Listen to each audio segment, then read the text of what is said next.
hrvatski identitet u tom promatranom razdoblju, a onda ćemo kasnije porazgovarati o čurnim događajima, dakle 71. i 91. koji su elementi iz tog prvotnog razdoblja o kojem ćemo govoriti postoje i u ovom. Pa, kad sam ja uzeo te godine, dakle 35. do 45. godine za doktorat, držao sam se ove zadnje brojke 45. godine, jer je moje istraživanje išlo do te godine. Međutim, 35. godine, ona 35. godina, prvi okvir je vrlo labavi okvir. Ja sam morao sam krenuti puno dalje unazad, da bi objasnio stvari ono što se događalo od 35. do 45. godine. Na kraju sam završio u stvari,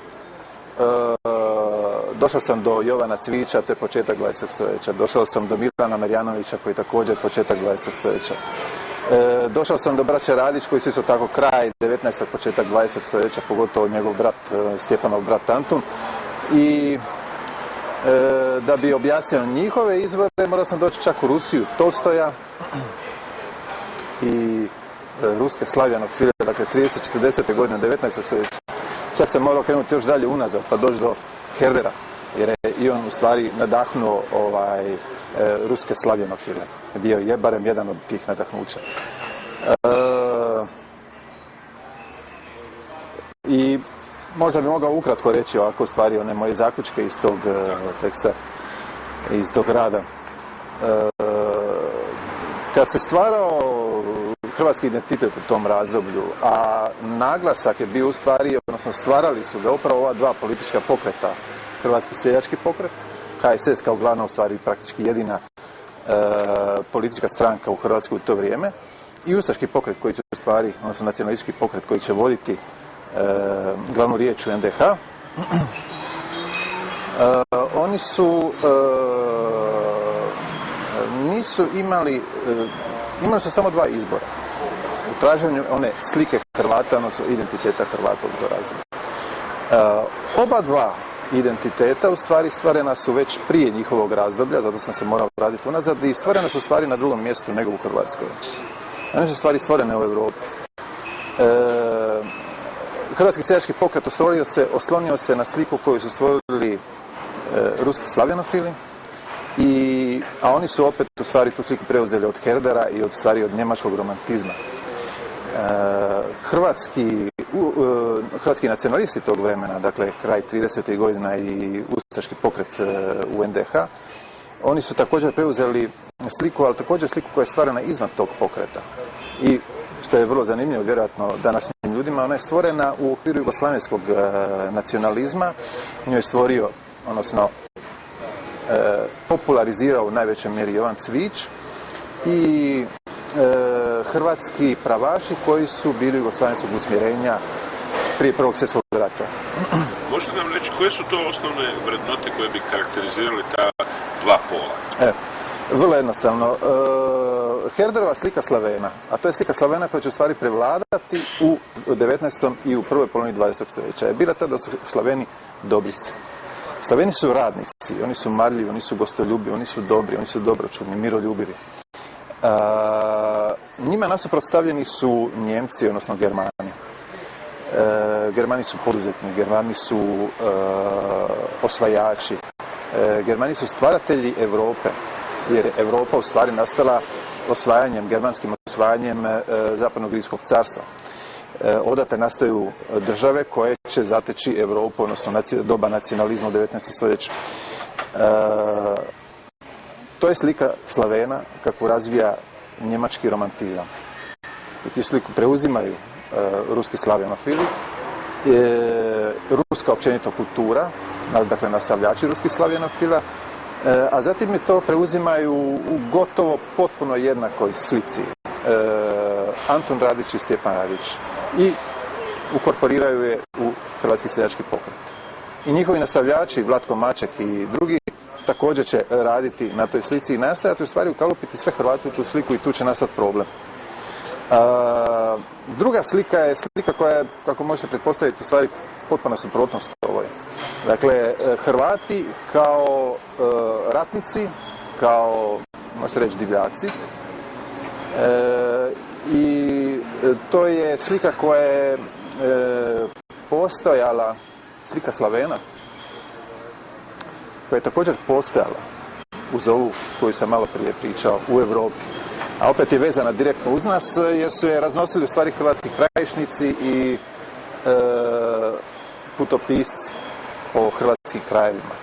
Najpoznatniji od njih je Alberto Fortis koji u stvari razvio sa onim svojim putovanjem po Dalmaciji, odnosno dijelu koji govori o Marlacima. On je razvio u stvari pravi jedan pomodarski kulturni pokret u Europi koji nije doduše dugo trajao, ali je ostavio svog traga i to debelog traga. Dakle, govorimo o onome što se danas zove morlakizmom. I te su dvije slike u stvari, mogli ste ih birati, preuzeti koju hoćete. Hrvatski seljački pokret preuzeo ovu njemačkog sliku Slavena, njemačkog romantizma, hrvatski nacionalisti, ali također jugoslavenski nacionalisti i Srbi, što je vrlo bitno, preuzeli su u stvari sliku ovih, recimo tako, Slavena, divljaka, ratobornih, navodnika, morlaka. Ne osvajača toliko, ali u stvari ljudi koji vole rat, koji vole ratovanje, koji su ratoborni, koji vole oružje i sl. To su u stvari te dvije konkurentne slike. Koje su mitski trenuci nekakve dublje povijesti u odnosu na to razdoblje, u tom trenutku koji su jedan i drugi modalitet rabili da bi opravdali, odnosno da bi utemeljili takve slike? Mogli ste, vrlo jednostavno. Hrvatski seljački pokret oslanjao se na kmetsku prošlost Hrvata. Dakle, prošlost Hrvata, onih Hrvata koji su bili kmetovi.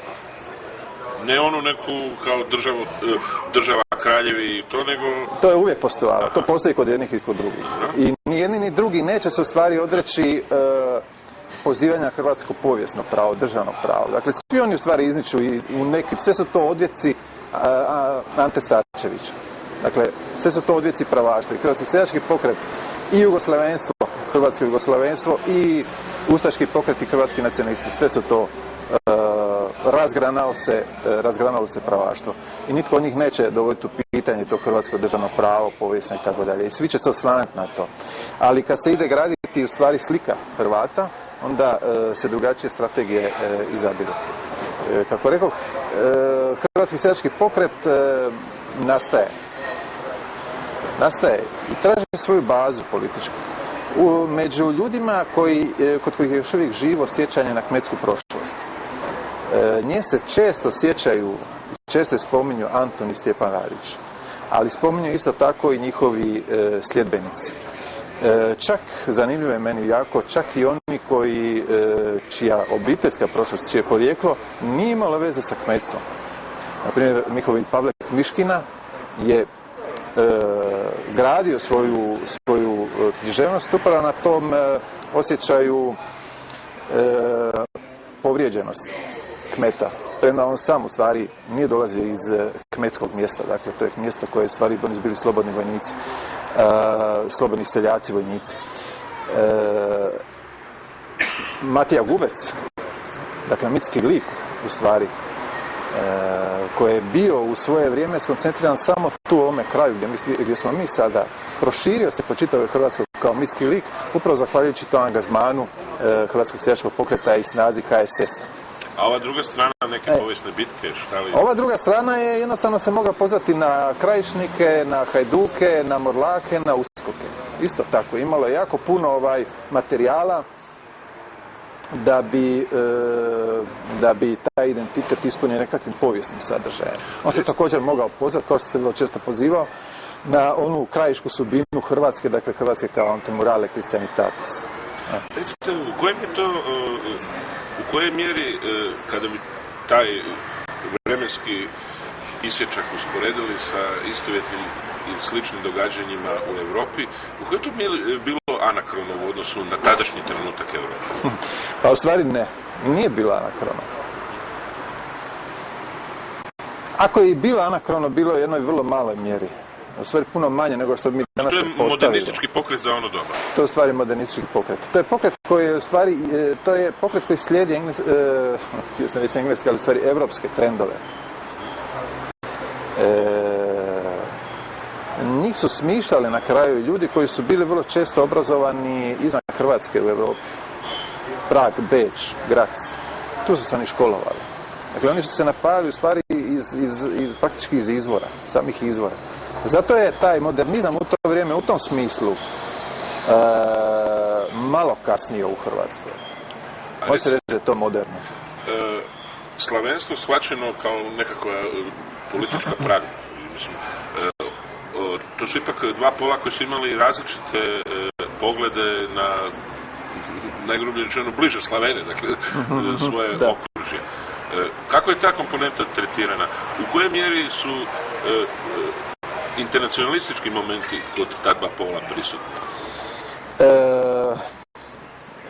I jedan i drugi imaju nekakvu svoju internacionalističku, recimo tako, internacionalnu komponentu.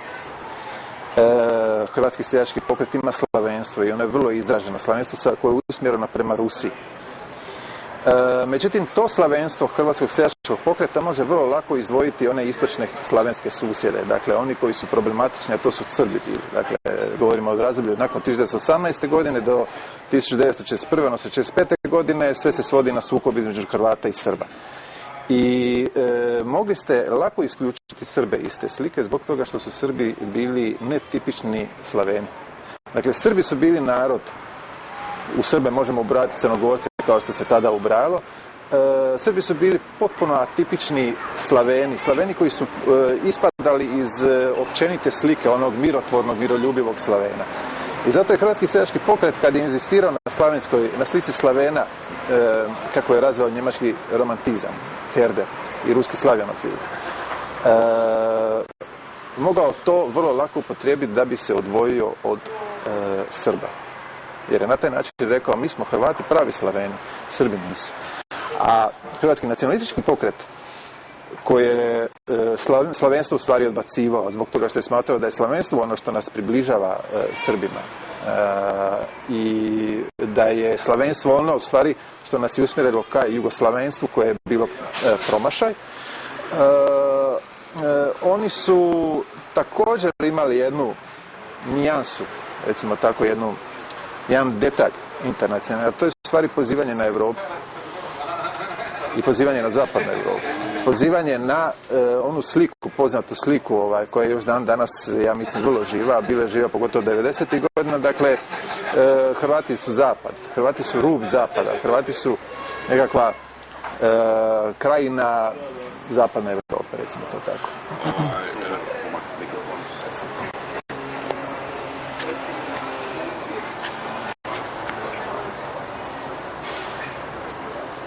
Kako se identitet uvijek gradi kao opozit, odnosno razlikovnost u odnosu na nešto što te okružuje, dakle, po čemu jesmo različiti. Zanimljivo je da oba dva pola, a one su najvjerojatnije dominantna, jer nešto treće ili neke opcije možda su bile potpuno marginalne. Oba pola u stvari opstoje u uvjetima pokušaja stvaranja novog nacionalnog konstrukta, ovog puta umjetnog konstrukta u potpunosti, dakle, jugoslavenskog pokušaja stvaranja i negiranja ovih nacija. U kojoj mjeri je to djelovalo na formiranje ta dva pola? Jer isto kao što se ilirizam javlja na određen način u odnosu na mađarizaciju i ove momente, mislim, u kom je smislu ovdje? Da, kad se traži identitet, kad se stvara identitet, u stvari uvijek je pogled usmjeren na onoga druga. To je jedna od stvari koje humanistika u stvari utvrdila i koje se ja držim. Dakle, teze da je identitet promjenjiv i da se mijenja u stvari sukladno tome prema kome usmjeravamo pogled. Dakle, ko nam je neprijatelj, ko nam je suparnik, ko nam je politički, ko nam je onaj prema kojem se mi želimo ograditi. I reći, u stvari, mi smo potpuno drugačiji od njih, mi smo drugačiji od njih i tu je granica.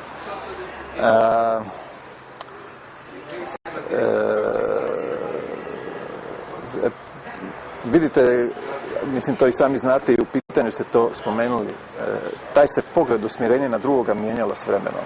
I to u dosta kratkom vremenu. Mađari su bili oni drugi, pa smo se prema njima mogli određivati i onda smo mogli jednostavno svi biti Slaveni.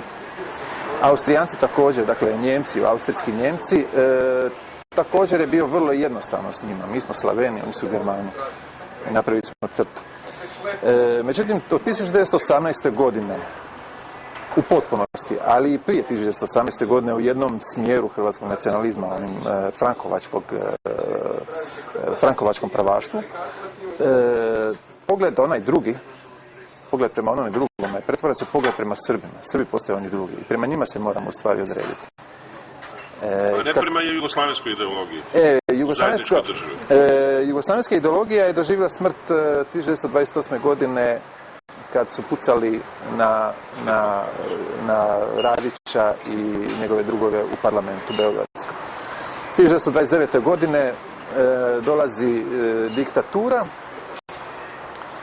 i u toj diktaturi, u vremenu toj diktature, jugoslavenstvo je propalo.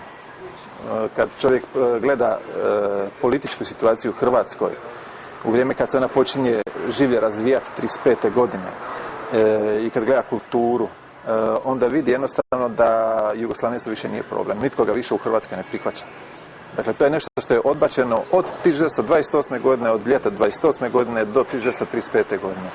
I oni koji su ostali u Jugoslaveni, Hrvati koji su u to vrijeme ostali u Jugoslaveni, postali su gotovo neki od njih doslovno Srbi. Dakle, Vladimir Dvorniković, Ivo Andrić i tako dalje. A određenje prema jugoslavenstvu se kod Hrvatskog seljačkog pokreta nikad nije ni jedva da je postojalo u Hrvatskom seljačkom pokretu jer je bilo ukomporirano u slavenstvo. I to jugoslavenstvo je bilo jedan dio toga slavenstva. Ali je bio u stvari ideja je bila da je Hrvatska, dakle hrvatski narod u okviru slavenstva, a ne hrvatski narod u okviru jugoslavenstva, a onda to jugoslavenstvo u okviru slavenstva. Kod oba dva pola o kojima govorimo, kod jednog je subjekt seljaštvo, kod drugog građanstvo je narod. Ne bi rekao tako. Nije se moglo, Hrvatski seljački pokret inzistirao na seljaštvu. Hrvatski nacionalisti nisu inzistirali na tome. A šta je subjekt promjena? Mislim, šta je subjekt... Subjekt promjena se može reći da je u stvari urbanizacija. Može se reći. I nije samo to.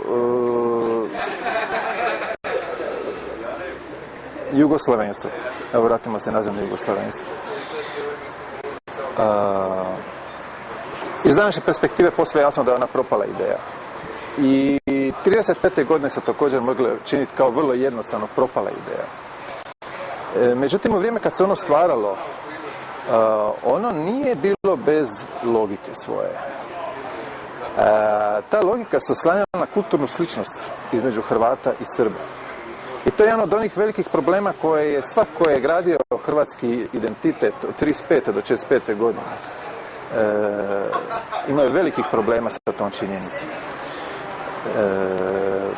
Možda je čudno, ali danas mi tih problema nemamo.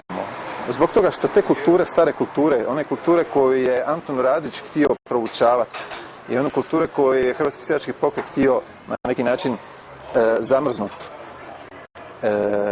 obraniti od napada urbane kulture, odnosno civilizacije. U to vrijeme ta je kultura doista i postojala. I vi ste mogli otići na selo i vidjeti kako ljudi žive, vidjeti njihovu odjeću, vidjeti njihove pjesme, vidjeti njihove glazbala i slično. Pronaći to i te kulturne elemente upotrebi za gradnju nacije, odnosno nacionalnog identiteta. Danas toga više nema u stvari. Međutim, problem je bio u tome što kad se zaputite, vi nalazite na jedno opće šarenilo. I Hrvatski seljački pokret, pogotovo 35. godine, od 35. godine pa nadalje, napravio jednu kampanju u stvari, kulturnu kampanju, u kojem je htio hrvatsku kulturu, onu pučku kulturu, seljačku kulturu, očistiti od onih elemenata koji u stvari nisu odgovarali slici Hrvatskog seljačkog pokreta, odnosno nisu odgovarali slici Hrvata kao dobročudnog Slavena. To je bio problem. To je urbanizam. To nije urbanizam. To nije urbanizam. To je u stvari ono što hrvatska etnologija, koju razvija Milan Govaci, označava kao dinarskim kulturnim arealom. To su stvari oni onaj dio Hrvata koji su po svojoj kulturi, po svojoj prošlosti, se nisu mogli stvari uvući u sliku jednog mirnog, dobročudnog Slavena, zbog toga što su jednostavno bili ratovali. Bili su Hajduci, bili su Krajišnici, tako dalje. To je prostor Zagore, Dalmacije, Like, u stvari jedan vrlo, vrlo veliki prostor, prostor mnogo veći nego danas. A mislim, to je politički malo i nezgodno, jer time se reducira i biračko tijelo u krajnjoj liniji. Oni s tim nisu imali problema, ali nisu imali problema do 40. godine. Pitanje kako bi dalje išlo. Što se tiče te izborne baze i polaganog otimanja kontroli dijela Hrvata od Hrvatskog seljačkog pokreta. Kada razgovaramo o identitetu i o tom vremenu, ipak rekli ste da su oba dva u stvari modernistički u svojoj. Oba dva su modernistički. Postoje teoretičari koji vele gdje je tu klasniji trenutak i skloni su reći da isto kao što je bio ilirizam, dosta maglovit u stvarima, da je politički koncept Radićevštine bio u stvari nije odgovarao nekakvom industrijskom društvu tadašnje Europe i tako dalje. Nije. Što? Kažem nije. A onda, dakle, da li je njegov odlazak u Rusiju? Šta on, dakle, to je bila čista politička pragma, mislim, tu nije bilo... Nije. Ne, on je bio oduševljen Rusijom. Ali ono priključenje internacionale, mislim, to da. Seljačko i to da. To je bila politička pragma, ali ta politička pragma također proizlazila iz njegovog oduševljenja Rusijom. Njegovo oduševljenje Rusijom bilo je toliko da je pripomoglo tom njegovom potezu iz 1925. godine. Dakle, on je ono što su ovi gledali u zapadu.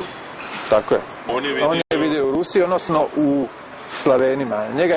Njega je pogodilo ono što se dogodilo u Rusiji, njega je pogodila u stvari ono što se nakon Oktobarske revolucije zbivalo u Rusiji. Njemu se komunistička Rusija nije sviđala. Znači, on je ipak bio toliko oduševljen s Rusijom, izgleda da je polagao nade čak i u takvu Rusiju.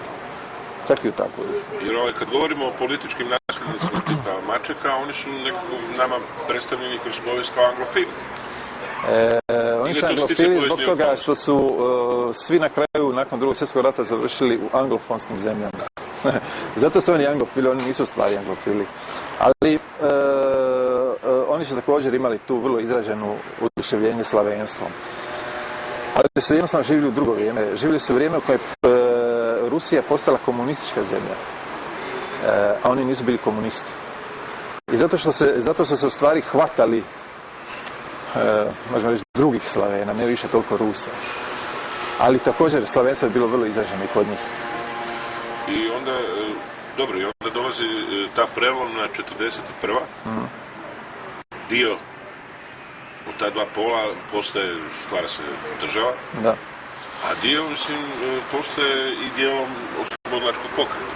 Realno je, spomenuli se Pavlika Miškinu, dakle, lijevo krilo HSS-a i to. Kako je tekla dekonstrukcija tih identiteta? 41.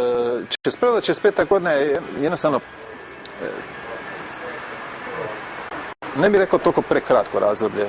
U dobrim uvjetima to je sasvim dovoljno razdoblje u stvari da se razvije nova slika nacionalnog identiteta, odnosno nova slika Hrvata. Međutim, situacija jednostavno nije bila povoljna za stvaranje takve odnosno za poduzimanje jednog tako velikog i teškog kulturnog poteza kao što je trebao biti onaj ponovno građenja slike Hrvata. Pokušala je nova država stvoriti novu sliku? Pokušala je, ali je u stvari naišla na toliko problema da kad se danas pogleda iz ove perspektive, ta je slika u stvari vrlo nekonzistentna, ona je smušena. Kod njih ima elemenata, prepliču se elementi jedne i druge slike koje su u stvari do tog vremena bile nespojive. Prevladala je ona slika Hrvata kao ratnika, zbog toga što je ustaški pokret inzistirao na toj slici. Prevladala je. Prevladala je ona slika Hrvata kao okrajka zapada, dakle onog iz krajnjeg ruba zapada, zapadne Europe. Ona je prevladala, ali ima tu baš svega. Kad se malo pogleda, ima tu baš svega. Na istoj strani, na primjer, u istim novinama naiđete na članak koji govori o tome kako su Hrvati Hajduci, Krajišnici, junaci i ratnici, a na drugoj ćete strani naći o tome kako su u stvari oni miroljubivi i dobri radišni ljudi. koji nikada nikoga nisu dirali, ali naravno branili su se kad je trebalo. Jedna sveopća konfuzija koja je čak i totalitarna država nije mogla... Da, ta totalitarna država u stvari, kad se pogleda kulturno područje kulture, nije bila toliko totalitarna koliko se stvari, koliko ona htjela biti. Tako, to je vidljivo u kazalištu, likovnim umjetnostima. Da. Jednostavno nisu imali mogućnosti tako nešto napraviti. Htjeli su, ali nisu mogli. I onda iduća dekonstrukcija, u stvari kraj razdoblja, dakle 45. početak nove, odnosno dekonstrukcija u stvari krenula još negdje 41. druga. Ja u stvari nisam išao dalje od 65. godine, zato što ja mislim da se u stvari od 65. godine pa nadalje inercijom jednostavno nastavila razvijati takva slika, ali ne tako intenzivno, jer je trebalo u stvari paziti na bratstvo, jedinstvo, na to kako će se prema Srbima odnositi i tako dalje. Ali svakako bila puno prihvatljivija slika onog hrvatskog seljačkog pokreta, dakle slika Hrvata kao Slavena, jer se mogla spojiti sa... I ona je po vašem sudu opstala... Ona je živjela do 90. godina, do 90. godine u stvari. Dakle, ova miroljubiva... Ne znam baš za to. Mislim, u svakom slučaju slika Slavena, slika miroljubivih. Ali opet isključeno ovaj korpus Dalmatinske Zagore i Uskoka i u toga, ili je to ipak tradicija ljevice? Vidite, sav hrvatski, kogod želi stvarati hrvatski nacionalni identitet, uvijek će morati biti suočen sa tim problemom. Dakle, oni koji su gradili između dva svjetska rata, oni koji ga rade u drugom svjetskom ratu, oni koji ga grade nakon drugog svjetskog rata i danas u stvari, mislim da je danas situacija doista posebna i drugačija od prijašnjih, ali svak će se morati suočiti sa tim problemom.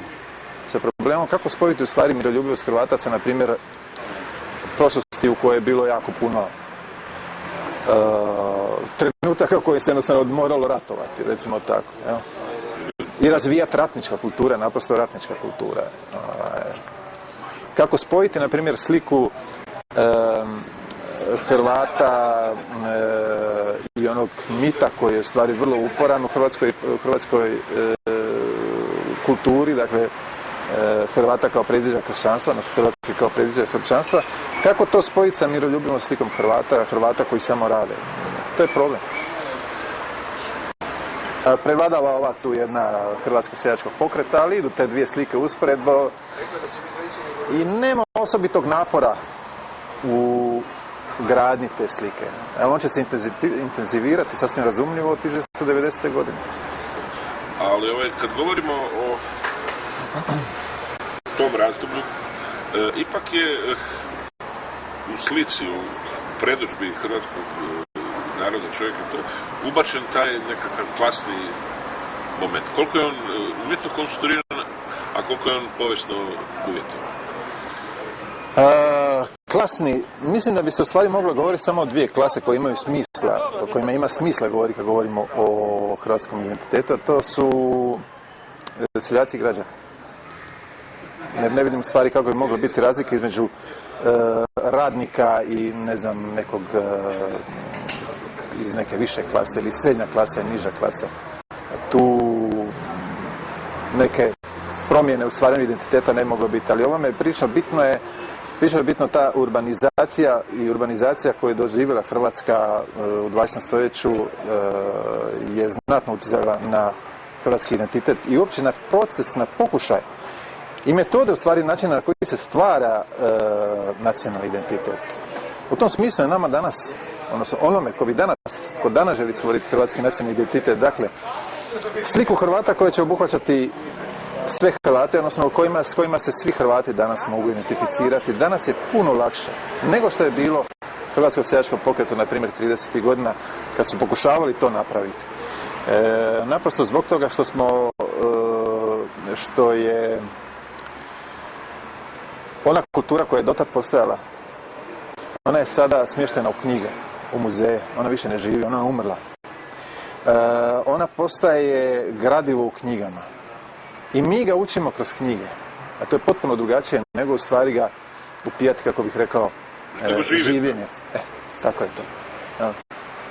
Mi, na primjer, možemo reći da je tamburica dio hrvatskog nacionalnog identiteta i mogu svi Hrvati to prihvatiti. I oni u čijim se krajevima svirala tamburica i oni kojima se nije svirala tamburica. svi to možemo prihvatiti. Zato što u stvari nitko od nas nije čuo njegovog djeda, njegovog oca da svira tamburicu, nego smo je naučili u umjetničkim, kulturno-umjetničkim društvima i ako želimo odemo tamo i tamo naučimo svirati tamburicu ili odemo u Lisinski i slušamo tamo koncert orkestra, tamburaškog orkestra HRT-a i uživamo u svemu što oni izvode. Dakle, to je u stvari ono u čemu onaj tko danas radi stvara nacionalni identitet Hrvata ima lakši posao. Tad to nije moglo. Jer jednostavno postajala ta kultura. Dobro, idemo dalje. 91. godina opet je ono jedan prijelomni trenutak u povijesti naroda. Desio se možda i uvjetovan okružen rat. Kažu jedan gotovo retrogradan proces, mislim. Dakle, neki momenti iz bliže prošlosti opet postoji vidljivi. Šta se tu u stvari u identitetskom smislu desilo tada i je li to brzo prevlada?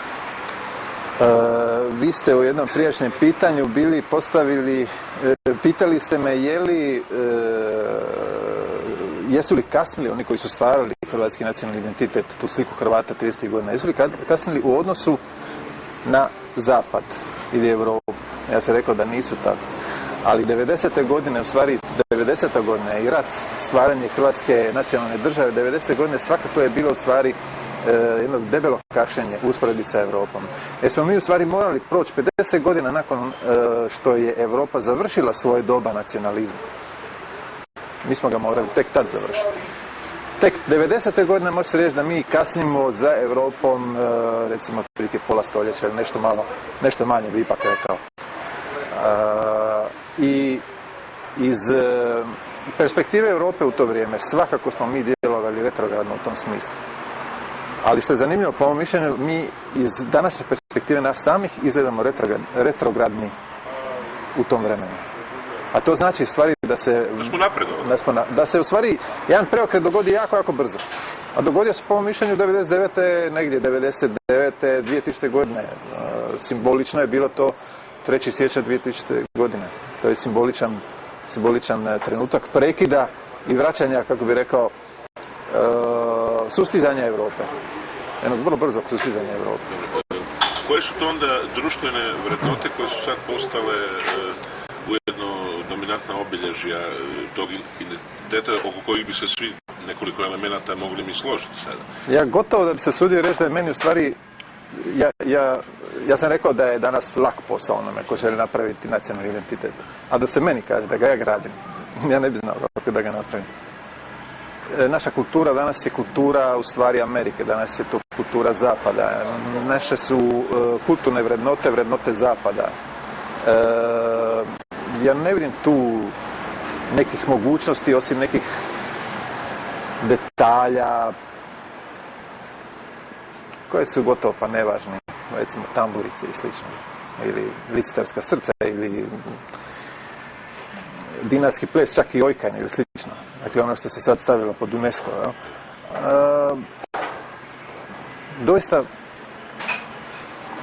To je proces globalizacije? To je proces globalizacije. To se danas zove globalizacija, to već jako dugo traje. Tako, nisu samo Hrvati suočili s tim? Ne, ja mislim svi. To je jedna univerzalna kultura. Univerzalna kultura koji... Kad sam rekao da je doba nacionalizma u Hrvatskoj završilo recimo 99. godine, a u Europi završilo recimo 50. godina sa denacifikacijom i defašizacijom Njemačke, Italije, ali općenito Europe. To je u stvari bio zadnja faza u jednom epohalnom preokretu koji se šire poput koncentričnih krugova iz Engleske i Francuske praktički. Vi možete pratiti kako se to širi. Širi se poput nekakvog vala koji ruši pred sobom. Ruši stari život, a sa starim životom ruši i stabilnost koja je postojala u Europi, recimo u 18. stoljeću. I To rušenje se može na primjer Europe vidjeti u ratovima, u stvaranjima nacionalnih država poput Italije i Njemačke, a svi su oni nastajali u nekakvim ratovima. Ratovi između Njemačke i Francuske 1871. godine, pa zatim Prvi svjetski rat, zatim Drugi svjetski rat. To se u stvari isto dogodilo i kod nas. Jednostavno možete pratiti te valove, ako zamislite Europu kao nekakvu val koji se širi iz Francuske i Engleske. I došao je do nas. Ali sa tehničkim napretkom u stvari on se širi sve brže i brže. I on zahvaća jedan dobar dio svijeta danas. I danas zato je sasvim primjeren naziv u stvari globalizam za ono što se događa. Jedno stvari što je zahvatilo nas i to zahvatilo već jako dugo. Ali premda je to proces u kojem ispočetka smo pomislili gube se suverenitet, ali sad opet vidimo da ideja Europe kao zajednice, u stvari građana, nije djelatna, nego je djelatna ideja Europe kao zajednice država. A države su još uvijek nacionalne.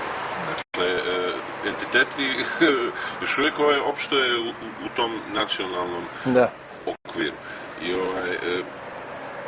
zato potiranje tih nacionalnih posebnosti u procesima globalizacije nije nimalo bezazlen proces. Dobro ste me u stvari, čak bih rekao, ispravili. Jer kad ja govorim o identitetu, ja previše naglasak stavljam u stvari na kulturu. A zanemarujem političku dimenziju nacionalnog identiteta. A politička dimenzija nacionalnog identiteta, ukratko, to je država. Ako imate državu, nacionalnu državu, imate u stvari taj identitet. Imate zastavu, imate grb i ona visi u Belgiji, ona visi u New Yorku i u stvari to je to. Imate svoje nacionalne reprezentacije i na sportu se prezentirate kao nacionalna država i u stvari to je svakako dio identiteta. I to je dio identiteta koji sa napretkom globalizacije ostaje netaknut. Dakle, kulturni dio identiteta, on se rasipa. On je neuhvatljiv, danas definitivno. On je, ja se usuđujem reći, danas nebitan. Ali taj politički dio identiteta, on je nesumnjiv. I ja isto tako mislim da je Europa krenula u stvari u tom smjeru da ona neće biti nadnacionalna država, nego jedna više nacionalna država, u stvari skup nacionalnih država. Jer onda njezina sama prva ideja stvaratelja tog projekta Europe nakon Drugog svjetskog rata nije bila takva, ja vjerujem. Ali tako je ispalo u stvari. Mislim da i ne može biti drugačije. Da, ali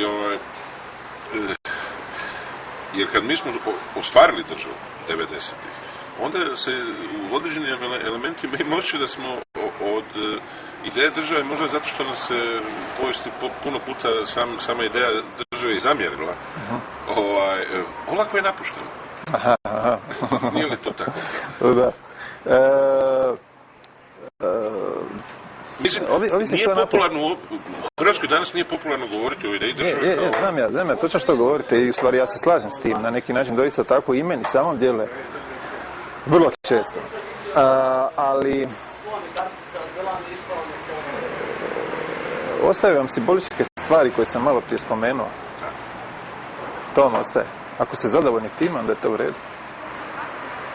Bez obzira što, na primjer, naša kultura neće biti naša, odnosno neće biti samo naša. Bez obzira što je ono u stvari nama uvoz, kao što je uvoz većina stvari koje se nalazi u ovom Garden Mallu. Bez obzira na to što smo mi u ekonomskom pogledu skroz vezani, u stvari ovisni i može se reći bespomoćni u odnosu prema onome što je izvan Hrvatske države. Usprkos tome što smo mi vrlo često i u političkom smislu isto tako bespomoćni, barem tako djelujemo u zadnje vrijeme, prema onome što je izvan Hrvatske države. Ako mislite da je to država, onda ćete biti nezadovoljni. I onda ćete reći da stvari da niti je političkog dimenzije nacionalnog identiteta više nema ništa. Ali ako ste zadovoljni s time, kažem da se vijori hrvatska zastava pred Ujedinim narodima, da se svira hrvatska himna kad igra hrvatska reprezentacija u Wembleyu, onda ćete biti zadovoljni s tim i ramenima ćete slegnuti i reći u redu, to je to. I u stvari to nam trenutno nitko neće oduzeti. I u to smo sigurni da nam neće oduzeti. A ako pak pođete s tvrdnjom da Hrvatska država ima smisla nazivati se državom samo ako, na primjer, većina proizvoda koji se prodaju u velikim hrvatskim trgovačkim lancima budu proizvedena u Hrvatskoj. Ako banke koje rade u Hrvatskoj budu u hrvatskom vlasništvu, ako hrvatska politika djeluje bez obzira na pritiske izvana. Ako krenete tim putem, onda će vas sa svih strana napasti danas ljudi i reći da tražite previše. Ili tražite nemoguće. Reći će vam jednostavno budite razumni i pogledaj, nijedna država u stvari ne funkcionira danas tako, pa neće ni Hrvatska i zadovoljimo se u stvari sa tom zastavom, himnom i reprezentacijom. I ovo što ste govorili objašnjava i ideju kulturnog prostora bivše zemlje. Naprimjer, svi govore sada da li se to pojavlja i nostalgija, mislim, koji su to sad kazališta dolaze ovdje. To je u stvari sve besmisleno, zato što prostor kulture nema veze sa ovim identitetskim elementima. U stvari danas... Da, u stvari danas mislim da danas ne. Da. Tako da... Ja mislim da smo mi ovo što smo trebali, ne znam... Politički elit. Politički narod. Politički narod i politički elit. Politički narod. I političke elite.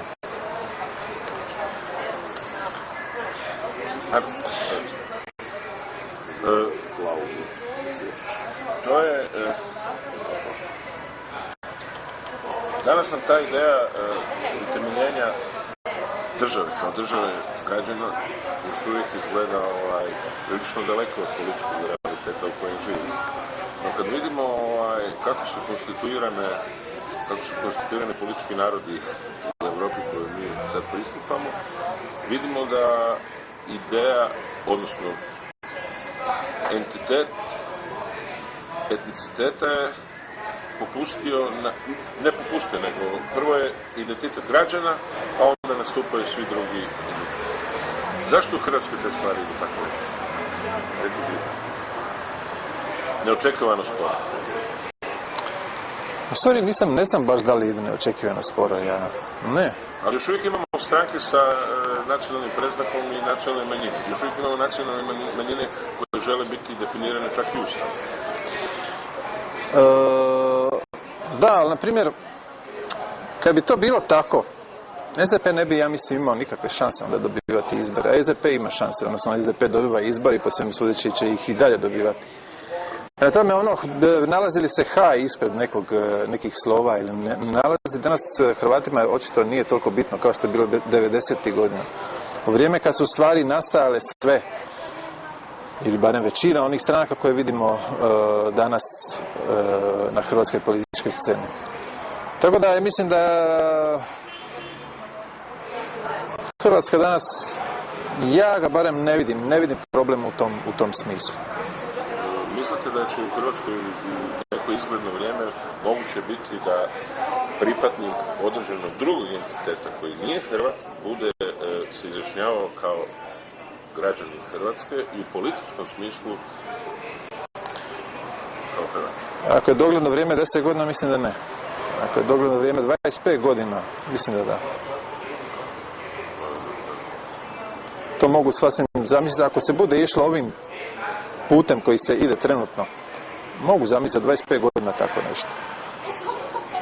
Čovjeka sa talijanskim prezimenom, čovjeka sa njemačkim prezimenom, to bez svake sumnje, ali čak i čovjeka sa srpskim prezimenom i čovjeka srpskog porijekla. Ja mislim u stvari da za 25 godina,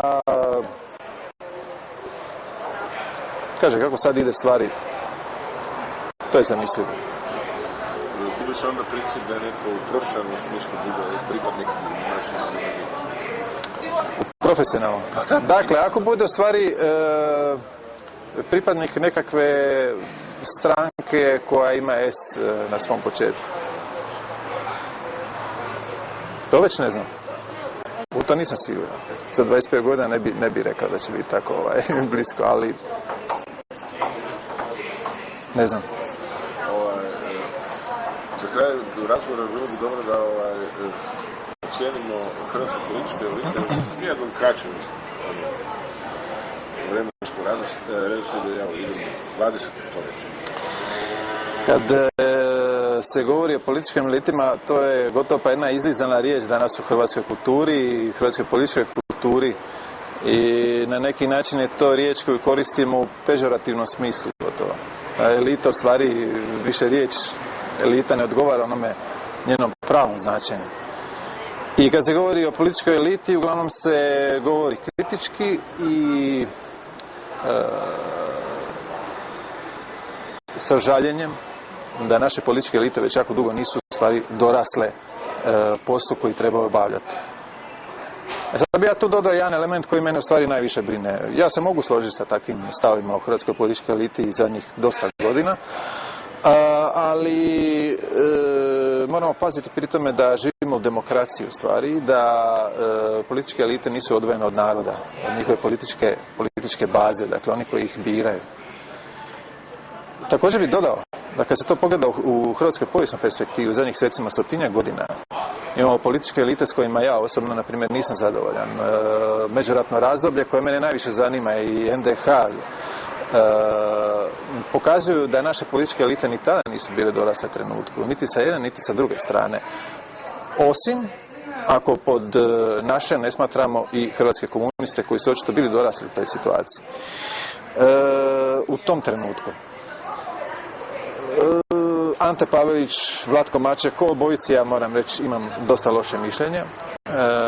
O Ante Paveliću imam loše mišljenje kao političar i kao čovjeku, o Vlatku Mačeku imam dosta dobro mišljenje kao čovjeku, ali imam loše mišljenje kao političaru.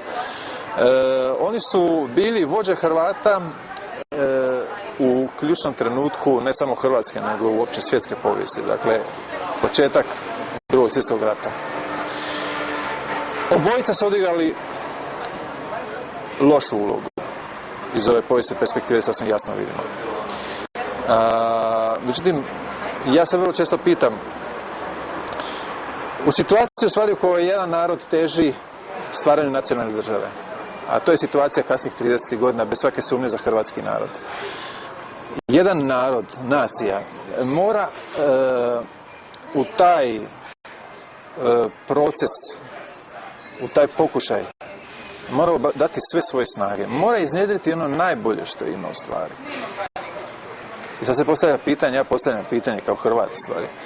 Postavljam pitanje zašto hrvatski narod u tom trenutku nije mogao naći nešto bolje od Vlatka Mačeka i Ante Pavelića. To je pitanje u stvari koje povlači za sobom 100 još drugih pitanja. Pitanje hrvatske političke kulture, na primjer, političke kulture moderne hrvatske nacije, hrvatskog nacionalizma. To su pitanja u stvari koje mene osobno baš jako zanimaju. Što znači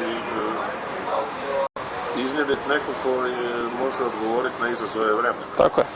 A šta to znači da je to Tito bio održano? Da, svakako. Tito je tih, ako ćemo gledati Tita kao hrvatsku političku elitu, ali ja bi tu bio oprezan, zbog toga što Tito ne djeluje u okviru hrvatskog nacionalizma. Dakle, upitno je reći za Tita i hrvatske komuniste oko Tita u to vrijeme. A ponavljam, oko Tita u to vrijeme. Dakle, ne mislim na sve hrvatske komuniste u to vrijeme ni pošto, ali hrvatske komuniste koji su bili bliski Titu, oko Tita, onaj uži krug, možemo li ih svrstati u hrvatsku političku elitu? Tu onda odgovor skroz drugačiji. Dakle, sasvim sigurno da je bio čovjek koji je u političkom smislu bio dorastao u tom vremenu, bez svake sumnje, u to nema nikakve sumnje da je bio hrabar i odlučan, ali Hrvatske, ne znam. A sad mislim, prvo Savka 71. Savka i Tripalo. Daću vam opet odgovor i bit ću vrlo oštar u stvari. Ako Hrvati danas smatraju razdoblje od 45. godine do 90. godine kao neko doba hrvatskog spavanja ili hrvatskog, ajde barem blagog tanovanja, onda nas mora zabrinuti činjenica da smo u tom razdoblju imali samo jednu pobunu, a ta je pobuna bila 71. godina, a mora nas zabrinuti još više to što je ta pobuna bila vrlo, vrlo mlaka. iz ove perspektive, iz perspektive nekoga koji je proživio 90. godine i rat i koji zna na koji se način stvorila Hrvatska država 90. godina, 71. godina je jedno veliko ništa. Zato što nije obuhvatila najšire. Ili je bila samo unutar partijski sukob ili...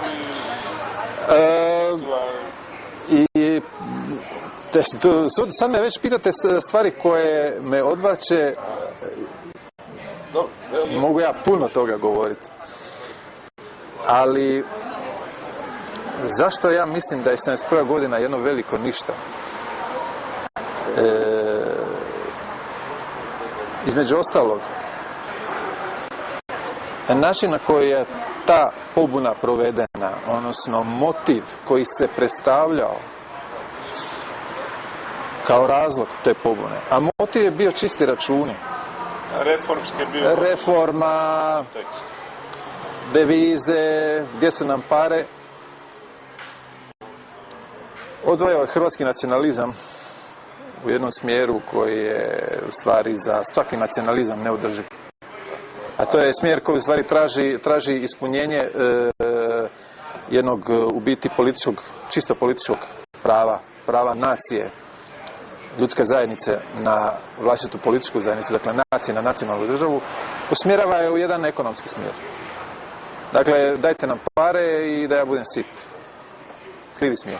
Pa čak i odricanje političkih elita 72. koji su poveli 71. Da li govori o napuštanju hrvatskog naroda? Govori o mlakosti. Ono što sam rekao. Dakle, jednostavno je to bilo prepušteno vrlo lako. Dakle, krenuli su u nešto što je sa sobom nosilo veliki rizik. Moraju su tog rizika biti svjesni. 71. godina propada, 72. godina vrlo se jednostavno daju ostavke koje u stvari ne koštaju te ljude previše. Ljude koji su to vodili, to ne košta previše. Koštalo je studenta. Onu grupu studenata. Pa i neke profesore i neke ljude u zreloj dobi.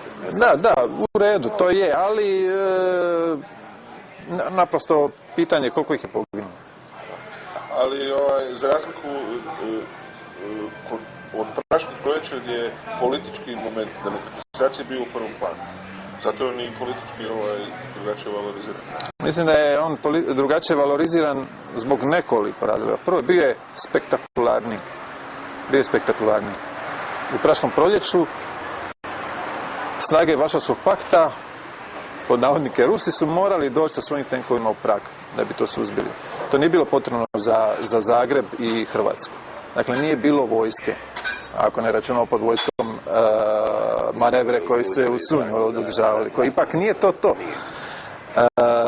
I Češka je ipak bila, Čekoslovačka je ipak bila dio Varšavskog pakta, Varšavski pakt je ipak bio neprijatelj glavni tom zapadu i poslije je razumljivo da je u stvari odnos zapada prema tom Praškom proljeću bio poslije drugačiji nego prema onome što mi zovemo hrvatskim proljećem.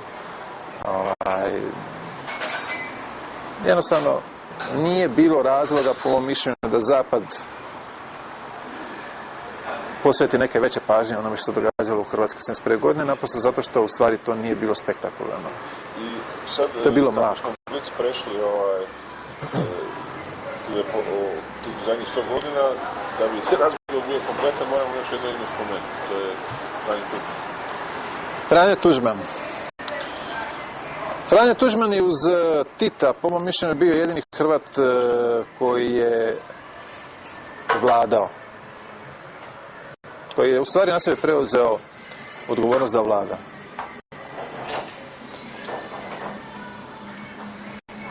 Sad ću ja postaviti pitanje, u stvari, je li on uspio u tome? Ja ne znam. Je li Tito uspio u tome? Kako mi u stvari danas Hrvati kao hrvatsko društvo promatramo ljude u hrvatskoj povijesti, dvojicu koji su jedini vladali? Imamo i jedan i drugi će naći stvari sasvim dovoljno neprijatelji, ljudi koji će omalovažavati ono što su u stvari oni radili, a to je vladali.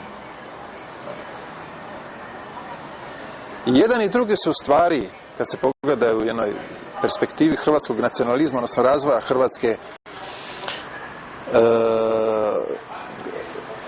stvaranja hrvatske moderne nacije i stvaranja hrvatske nacionalne države. I jedan i drugi su izuzeci.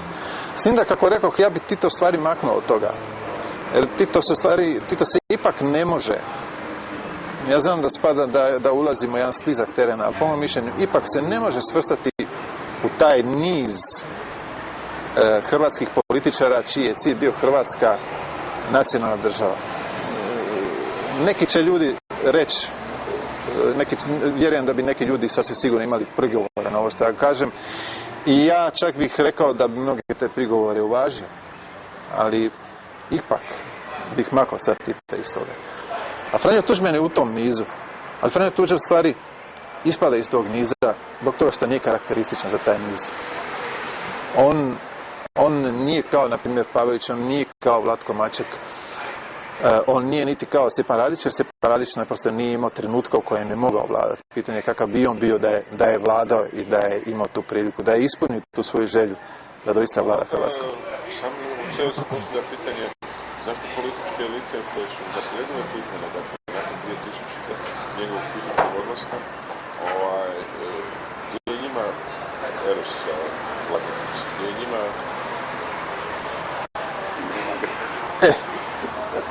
Ja bih rekao ovako. Tuđman bi vladao i njegova bi vladavina bila nesumnjiva. I njegov bi uspjeh u toj vladavini bio nesumnjiv. Da je to bilo jedno drugo vrijeme. Tuđman je vladao i pokušavao vladati na jedan način koji u stvari za to vrijeme jednostavno nije išao. I Hrvati su se naprosto pobunili protiv njega. Preokret koji se dogodio 3. siječnja 2000. godine, a taj preokret, uvjeren sam, i danas traje i trajaće, je u stvari naprosto nekakva pobuna Hrvata protiv Tuđmana. Pobuna Hrvatske... nacionalno sazreli i ono što ste... Oni su sve odradili i to je to. I onda je takav oblik vladavine jednostavno bio anakron. Da, to je jednostavno, dogodila se jedna jako brza, u stvari, jako brz kraj doba nacionalizma. Dakle, ono što se u Europi događalo, postepeno budući smo mi kasnili 50 godina u ostvarivanju te ideje, te nacionalne države. 50 godina, otprilike 50 godina za Europom. Kod nas se nakon tog ostvarenja nacionalne države ta denacionalizacija dogodila isto tako brže nego u Europi. Jednostavno se dogodilo brzo. I to je sa Franjom Tuđmanom. To je problem. Jednostavno, on nije mogao vladati onako kako je htio vladati u to doba. Ali u samom procesu prvih godina stvaranja države bio je efikasan. To je svakako efikasan. Kad pogledate u stvari izbor Hrvata 1990. godine i ono što su u stvari mandat koji su oni dali 90. godine Franji Tuđmanu i HDZ-u je Franjo Tuđman 5 godina nakon toga ispunio. 5 godina nakon toga, 5 godina nakon izbora je on, recimo 5 godina i 3 mjeseca, nakon toga je on ispunio njihovo želje. I dovršio projekt. Dovršio je projekt, u stvari on je, ja mislim da je 90. godine on od Hrvata dobio, odnosno od većine hrvatskog biračkog tijela, a znači od većine Hrvata, on je dobio mandat da Hrvatsku odvede ne samo u borbu protiv Jugoslavije, ne samo u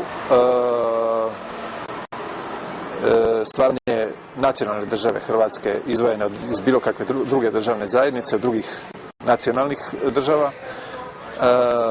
On ju je već također i sukob sa Srbima. Sukob sa Srbima i u Hrvatskoj i izvan Hrvatske. I on je dobio u stvari taj mandat i on je taj mandat do 95. godine u Oluji skroz izvršio. Znači li to da... Ja doista ne znam koji drugi se u stvari koji se drugi hrvatski izbori mogu usporediti sa tim iz 90. godine, upravo u tom pogledu da je ponuđen mandat u stvari izvršen potpunosti. Jasno. A to znači da globaliziramo sve ono što smo malo razgovarali, da male države i narode jednostavno više nema prostora za velike voće. Nema. Ispada tako. Ispada tako. Ovo snimamo, ali sad smo već špekulativno je pitanje. Možda i ima. Pitanje je šta će biti sa ovom ekonomskom krizom. I da li ona vodi i u nacionalizam? Aha. Ne kažem u fašizam. Aha. Je, to se ja isto Pazite, pitam. vaše To se ja isto obrazovanje pitam. je golemo. I možda možete poručiti nešto ili objasniti taj segment. Je, ali ova kriza, meni se čini kao da je ova kriza u stvari početak razvijenog kapitalizma. Isto kao što je, na primjer, postojao izraz koji mi koristimo povjesničari, razvijeni srednji vijek. Dakle, srednji vijek koji je u stvari bio došao do one točke kad se sve u njemu, društveni odnosi, ekonomski odnosi, predstavili kao Bogom dani i nepromjenjivi. Ja imam dan da je ova kriza početak razvijenog kapitalizma. Što znači početak kraja? Ne, početak vrhunca kapitalizma. Onog trenutka u kapitalizmu kad će se u stvari sve predstaviti kao nepromjenjivo, jer, a to vidimo već sada, dakle sa tezom... Da, dakle, on će osvojiti čitav svijet, izjednačiti čitav svijet, postaviti kao jedini cilj u čitavom svijetu samo jednu stvar, dakle, proizvodnja, novac, materijalni probitak i postaviti svoje ideološke temelje kao jedini mogući, jedini razumni cilj svake ljudske djelatnosti. A što se tiče nacionalizma, ne, to nije kraj povijesti, samo daljna povijest je predaleko da bi ja mogao ići, dakle daljna budućnost predaleko da bi se osudio ići dalje. Ali upravo ova kriza pokazuje, po mom mišljenju, da kapitalizam uspijeva. Upravo zahvaljujući toj krizi se pokazuje kao nepobjediv. Vi ste rekli nacionalizam da se može razviti. Grčka je najbolji primjer. Jer je u Grčkoj kriza najdublja, najdojmljivija, najviše primjetna i ona je poput nekakvog primjera za, možete reći, čitavu Europu, barem Europu, možda čak i svijet. I kad se vidi da ti ljudi već 3-4 godine žive u krizi, da žive u stvari poniženju koje im je donijela kriza, dakle poniženju kao osobi, ali i poniženju kao naciji. I kad se vidi na ovim izborima za koga su oni glasovali i koga su mogli u stvari postaviti kao odgovor tom poniženju, onda vidite da kapitalizam ide jako dobro. A vidimo to i po arapskom proljeću.